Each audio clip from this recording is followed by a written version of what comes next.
Assalamualaikum warahmatullahi wabarakatuh.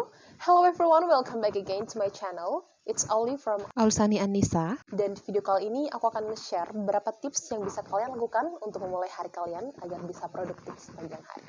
So, stay tuned with me. Nah, berbicara mengenai produktivitas, aku pernah baca satu buku yang judulnya Muslim Produktif, ditulis oleh Muhammad Faris. Di situ dikatakan bahwa sibuk itu belum tentu berarti kita produktif. Karena bisa jadi kita sibuk, tapi output dan nilai-nilai yang dihasilkan itu minim atau bahkan nihil.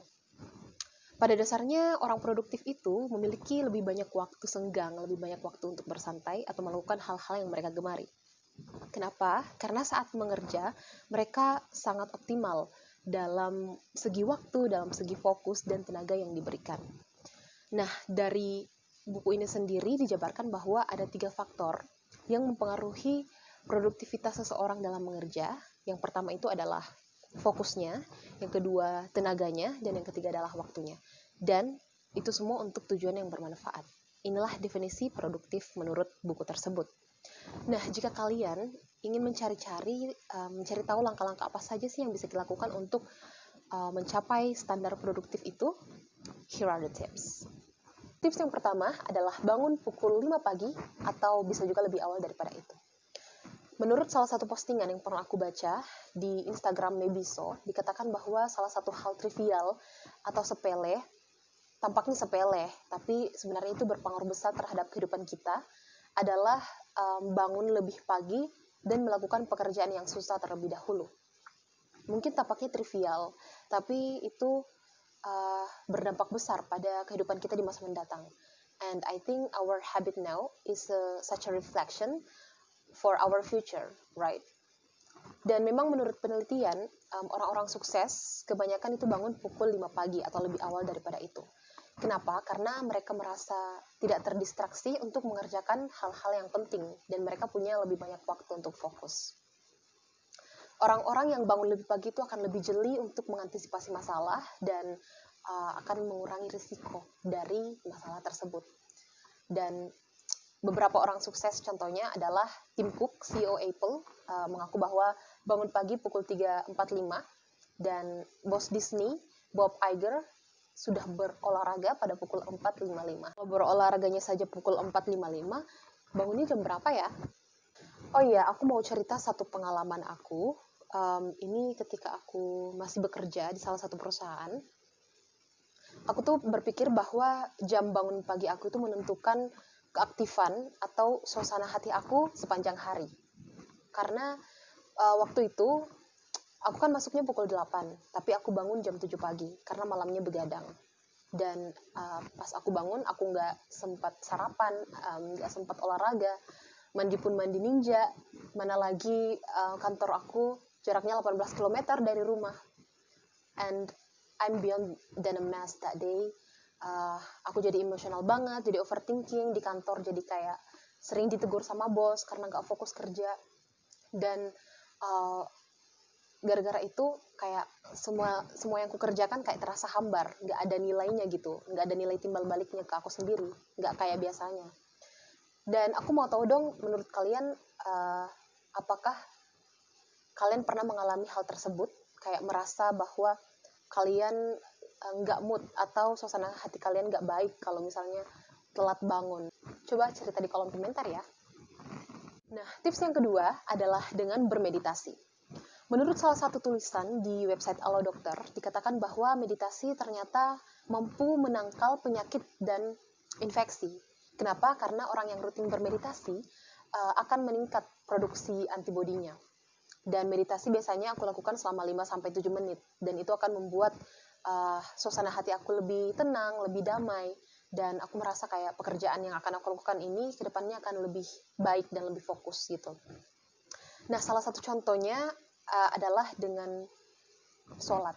Aku sendiri sebagai muslimah menjadikan sholat itu sebagai bentuk meditasi. Karena dari setiap gerakannya itu ada manfaatnya. Dan jika kita memahami bacaan sholat itu akan membuat perasaan kita lebih tenang dan lebih damai. Tapi kalian bisa juga melakukan yoga atau kayak misalnya menyalakan lilin beraroma, scented candle, kemudian memutar musik klasik atau memutar sound-sound yang kayak kicauan burung dan suara ombak, kemudian duduk memejamkan mata sambil memikirkan hal-hal yang positif. Nah, tips yang ketiga adalah dengan cara brainstorming. Ketika bangun di pagi hari dan sudah melakukan langkah-langkah sebelumnya, kita perlu brainstorming. Kalau dari aku sendiri, aku biasanya membaca atau mendengarkan podcast. Salah satu podcast favorit aku adalah di Instagram @dariansha, kemudian atau di channel YouTube Kala Jurnal. Dan di situ kayak video-video motivasi, podcast-podcast orang-orang inspiratif kayak gitu ya. Terus kalau membaca sendiri, aku sebenarnya I'm not a picky reader. Aku kayak suka membaca semuanya, baik itu buku motivasi ataupun novel fantasi, novel romansa, semuanya aku baca.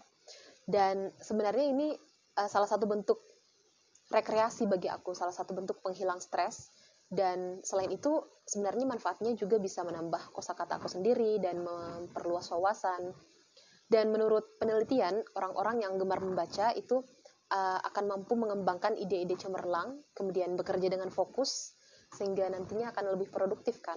Kemudian akan memiliki motivasi yang tinggi dalam hidup, karena kayak bacaannya itu, kayak misalnya buku motivasi, dia akan mencoba untuk atau berusaha untuk mengaplikasikannya ke dalam kehidupannya untuk memiliki kualitas hidup yang lebih baik. Tips nomor 4 adalah dengan cara do exercise atau berolahraga. Kalau aku pribadi di rumah workout kecil-kecilan aja sih, misalnya squat jump atau jumping jacks atau plank. Tapi biasa juga kalau lagi bosan di rumah, aku ke fitness center, nge-gym atau aerobik.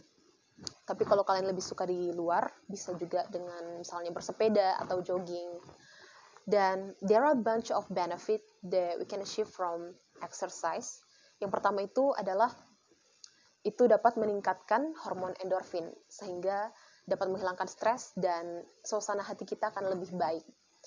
Dan itu akan berdampak pada produktivitas kita. Kemudian yang kedua, itu juga akan meningkatkan hormon kortisol, sehingga kita akan lebih fokus dalam bekerja. Kemudian yang ketiga, hormon grelin akan berkurang, sehingga nafsu makan kita akan lebih terkontrol sepanjang hari. Yang keempat, itu dapat meningkatkan stamina kita, karena distribusi oksigen ke seluruh tubuh itu lebih lancar. Kemudian juga dapat menjaga kestabilan tekanan darah. Tips yang kelima adalah jangan melewatkan sarapan. Have a breakfast before you start your main activity. Bagi aku, sarapan itu sangat penting karena itu akan meningkatkan suasana hati aku dan membuat aku lebih fokus bekerja. Pada saat malam hari, kita tidur dalam kondisi keadaan perut yang lagi kosong, jadi energi kita berkurang gitu. Jadi kita jadinya kemudian. Dan sebenarnya kalau perut lagi kosong, kemudian kita kayak mengerjakan tugas yang berat, itu bakal berdampak pada meningkatnya produksi asam lambung kita. Dan tentunya kalian tahu sendiri ini berpotensi pada penyakit MAH. So, please don't skip your breakfast because it's really important. Itu dia 5 tips dari aku untuk memulai hari dengan produktif. Semoga bermanfaat dan semoga memotivasi buat kalian. Jika kalian suka video ini, silakan tekan tombol like dan support channel aku dengan tekan tombol subscribe. And if you have something to ask, just leave it in the comment section. And see you guys in the next one.